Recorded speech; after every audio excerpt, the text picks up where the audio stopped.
しな身を揃えてゆこうお互いを信じ合う5人の仲間バルテス5に預けた命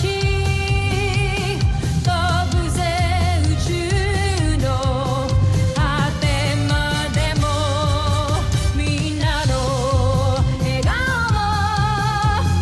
持ち帰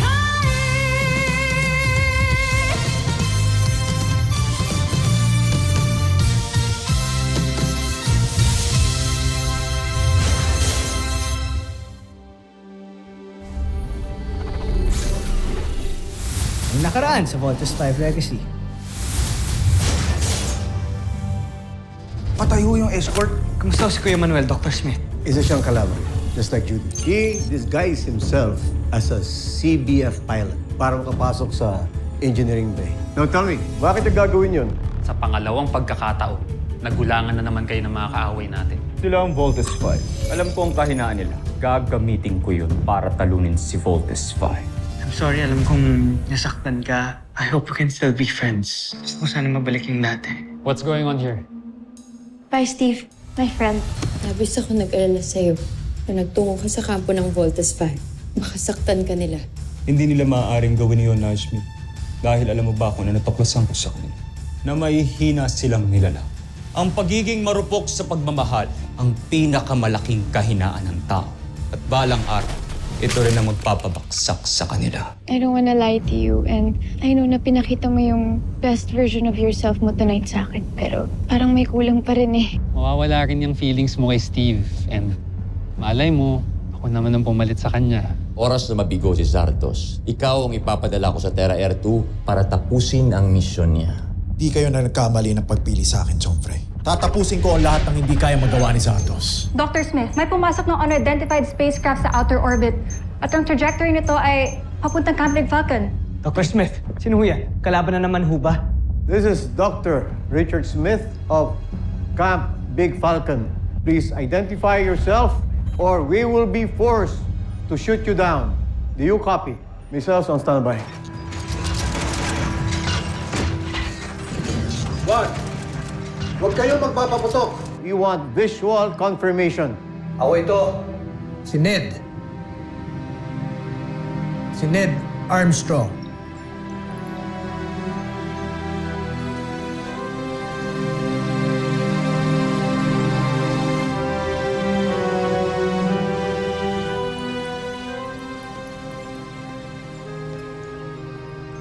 Papa, ikaw ba talaga yan? Ano? Siya ang papa natin? Oo. Siya nga si Papa. Bumalik siya. Sino yun? Sino yung mga boses na naririnig ko? Hindi niya tayo nakikita?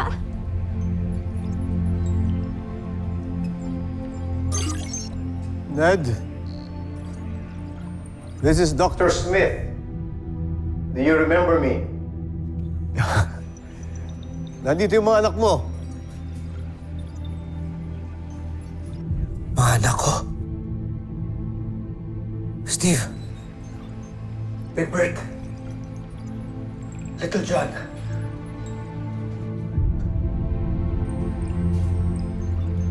Papa!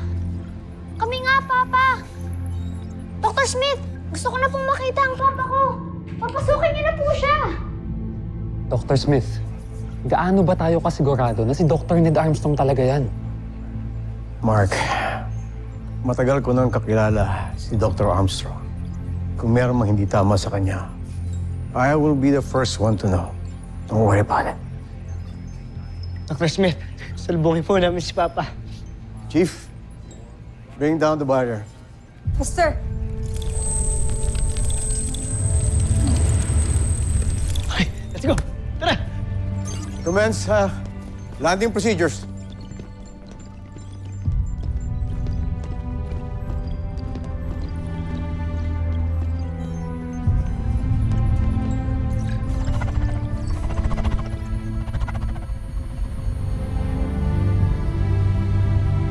Si Papa.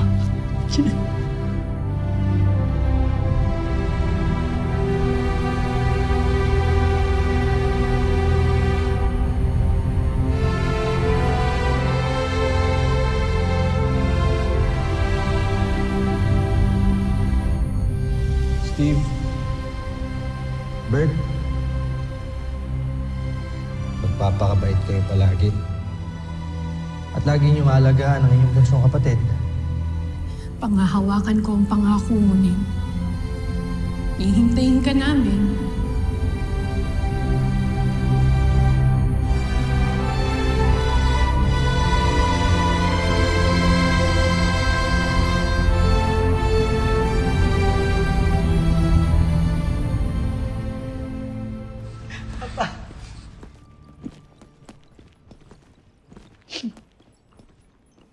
Steve? Big Bird. Ang lalaki niyo na. Papa, akala namin wala ka na. Akala namin di ka na makakabalik eh. Hindi ko alam kung natatandaan niyo pa yung pangako ko noon na babalik ako. Kaya ngayon nandito na ako. Para tuparin ang pangakong yun sa pamilya ko.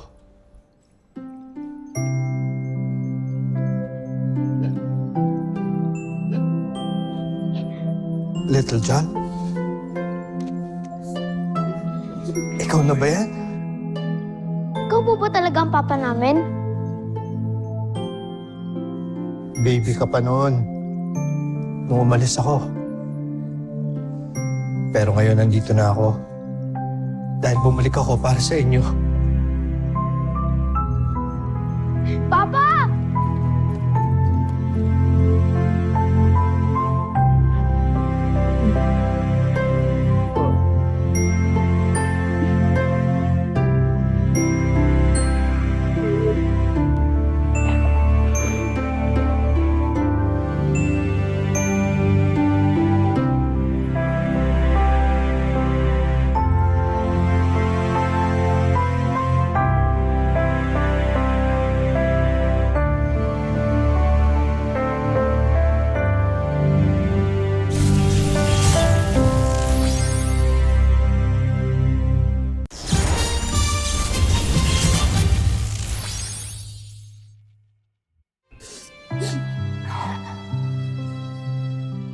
Ngayon nandito na ako. Hindi na tayo magkakahiwalay ulit. Papa, huwag ka na pong aalis ulit, ha? Pinapangako ko na hindi ko na kayo iiwan.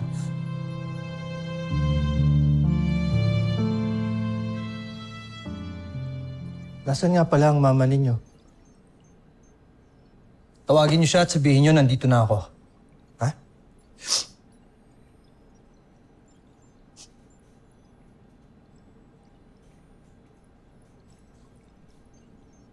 Nasaan ba talaga ang mama niyo? Tito Ned, actually kakaalis lang po ni Tita papuntang fieldwork. Sayang nga po hindi niyo naabutan eh.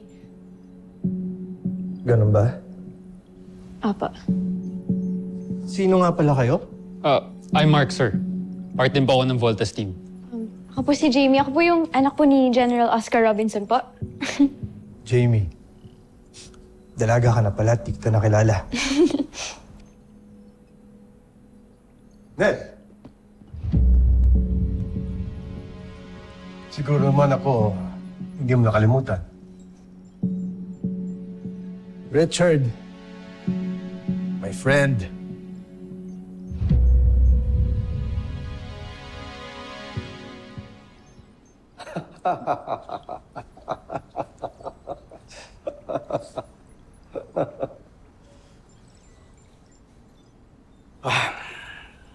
Welcome back, Ned. Halika. Nasamahan kita sa debriefing. I hope you understand. It's protocol. Of course. Don't worry. Babalikan ko kayo agad. Let's go. Halika. Dagat ng pag-uusapan.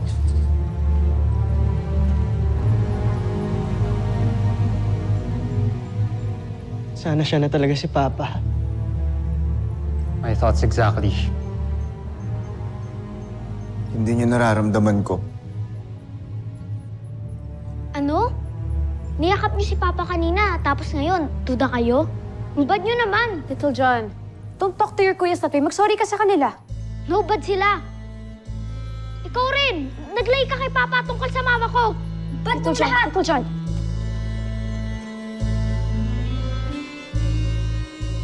I'm sorry. Kaya ko lang naman sinabi yan kasi I didn't want to ruin the moment with bad news. Kaya I had... You don't have to explain, Jamie. Sorry dahil sa pabalang nasagot ni Little John. Pero tama si Little John. Kailangan niyo sabihin sa papa niyo yung totoo.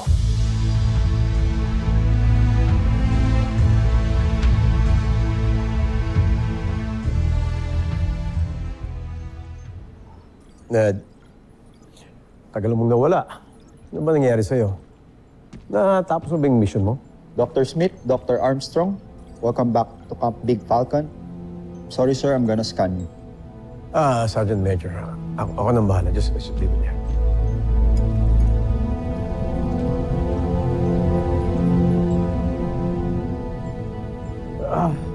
Ned, this is just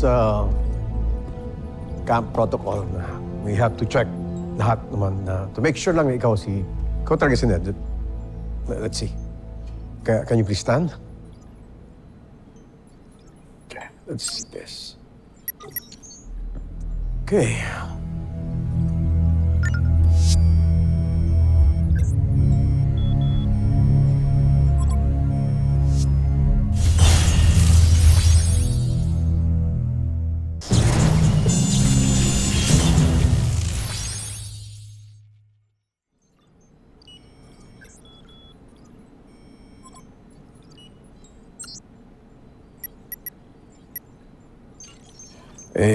Something's wrong.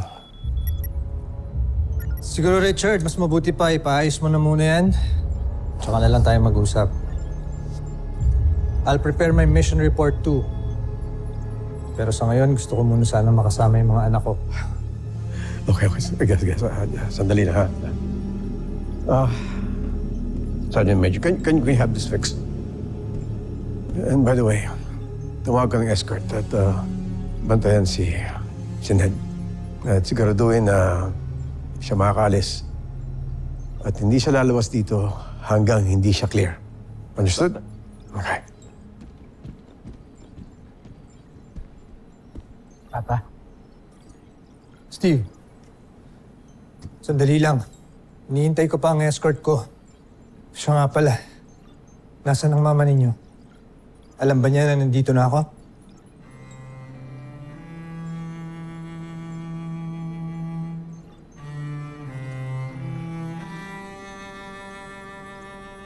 Bakit ganyan ang tinginan ninyo?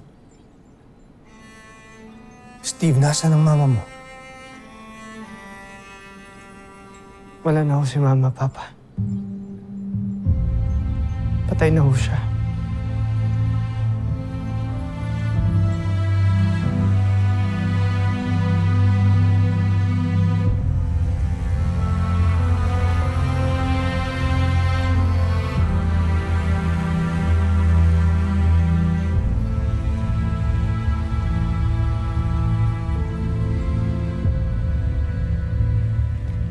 Papa, alam niyo ba kayo po yung dahilan kaya po pinatayo ni Mama tong beach house?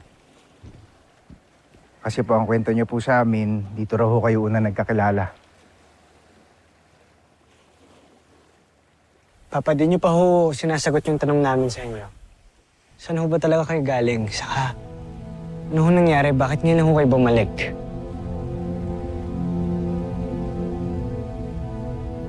It's confidential.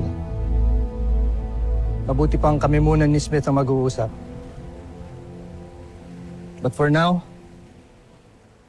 I want to spend some family time. Dahil ito ang na-miss ko. Papa, doon tayo! May papakita ko sa yung collection. Tara!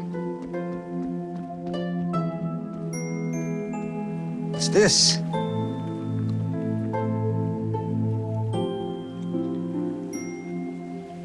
Hindi ka ba nagigilty? Kasi ako guilty ako na pinag-iisipan natin si Papa. Karamdam ko siya talaga si Papa. At naniniwala ako na siya si Papa. Sana.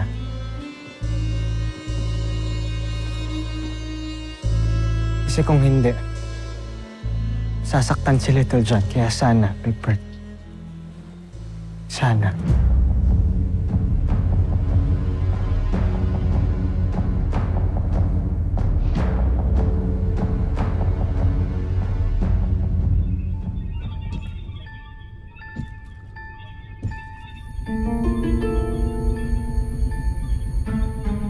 Nais niyo raw akong kausapin. May nakita kaming sasakyang panghimpapawid na dumating at pumasok sa kampo ng mga kalaban. At sigurado ako, mag-aari yan ng Busan. May alam ba kayo tungkol dito, Jomfre? Nararapat siguro ay makipagtalastasan tayo sa Busan upang malaman natin ang nangyayari.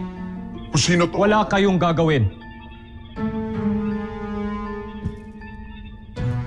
At wala kayong kakausaping iba. Lalo ng mga taga-Busan. Ngunit, Jomfre, sino ang sakay ng sasakyang panghipapawid na yan?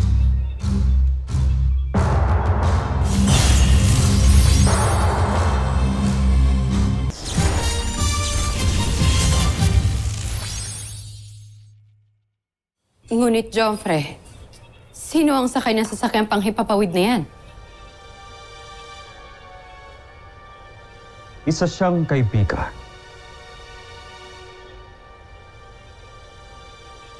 Kaibigan? Magtiwala kayo sa akin. Isa siyang kapanalig na malaki ang maitutulong sa atin.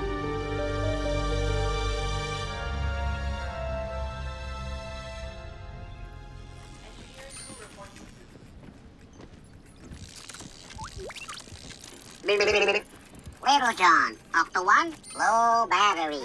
Okay, Octo 1, mag-recharge ka muna dun sa kwarto ko. Copy, Little John. Time to recharge. Yep. Sorry, sir. Restricted area to. Sir, di niyo po ba kilala ang papa ko?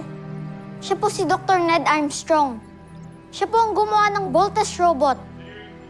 Yes, Little John. Pero pasensya na. Dahil ang utos sa amin ni Dr. Smith, kailangan ng clearance si Dr. Armstrong. Tara, sir. Ihahatid ko na kayo sa magiging room ninyo. Mamaya na. Paranoid lang si Smith, kaya pinag-iigpitan niya ako. Pero may karapatan akong makita yung robot na ginawa ko, kaya papasukin niyo na ako. Sorry, sir. We have to escort you out. Sir, this way.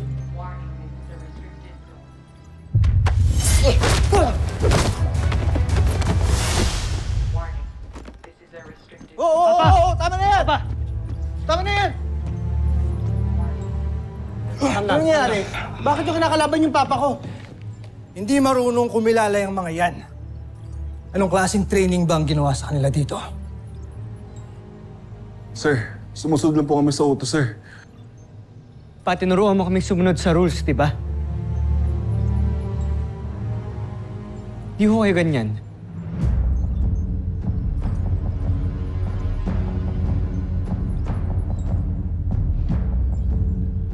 Pasensya na kayo. Uminit ang ulo ko sa inyo. Yeah, I'm sorry. Ngayon kailangan ko na magpahinga. This way, sir.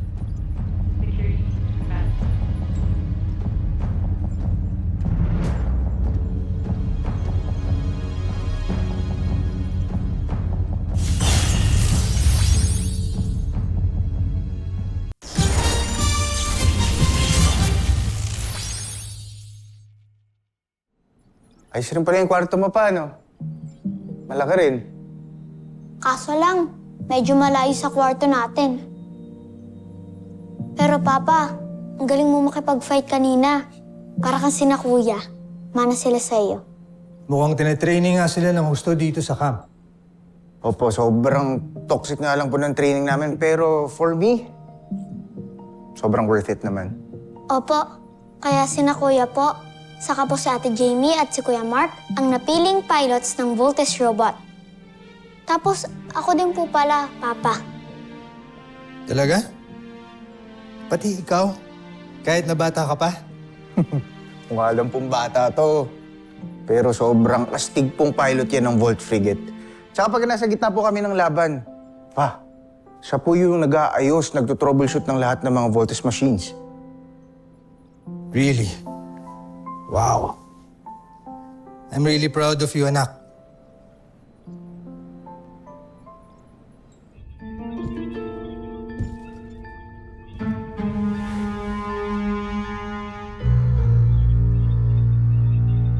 Marupok ang puso ng mga tao.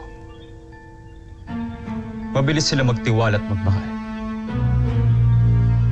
May sobra din silang pagpapahalaga sa kanilang pamilya, lalo na sa kanilang mga magulang. Kung gayon ay wala pala silang pinagkaiba sa atin, Joffrey.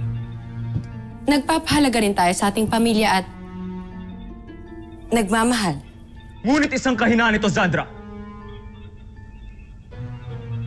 Nagagamitin natin para madaig ang mga piloto ng Voltes 5. Little John, you have your homeschool na. To your room. Go, pasok ka na sa kwarto mo. Okay, kuya. Papa, mamaya na lang po ulit, ha? Hintayin kita mamaya. Little John.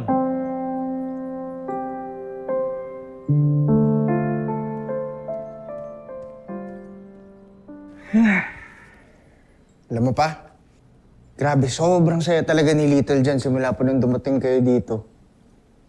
Napakagandang birthday gift po sa kanya nun. Ang tanong namin, Prinsipe Zardos, kung may kinalaman kayo sa panauhin na dumating sa kampo nila, Pagbutihin nyo na lang ang paggawa ng ating bagong beast fighter. Napakakawalan natin sa sandaling hinog ng aking mga plano. Pa, kailan nga ulit yung birthday ni Little John? Naalala niyo po ba? Paano ko ba naman makakalimutan yun? Well, I hope may pinrovide ang camp na damit para sa akin dahil kailangan ko na talaga magpalit. Kailan ho exactly yung birthday ni Little John? Teka, bakit pa tinatanong? Nakalimutan mo, no? No, Big Bird. Kung siya talaga si Papa, masasagot niya kung kailan ang birthday ni Little John o birthday mo, birthday ko. I'm sure hindi mo makakalimutan yun, Papa.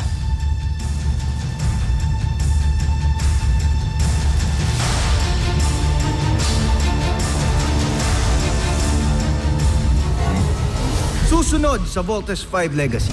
Here, bumalik na daw yung dad mo ah. You know what? I hope to meet him someday. Sige, wala kita minsan.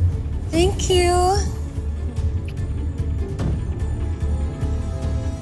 Kamusta ang mission mo sa Busan? Busan? Hindi ba doon ka nagpunta? Anong nangyari? Doc, nag-malfunction po yung main software ng scanner natin kaya hindi gumana. Tataka rin ako eh. Inform the security team. Tonight, have to be very vigilant. Ayoko maisan ulit tayo ng makalaban. I still want you guys to be careful kay Papa, okay?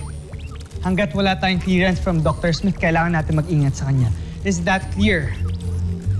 You're so heartless, kuya. Papa!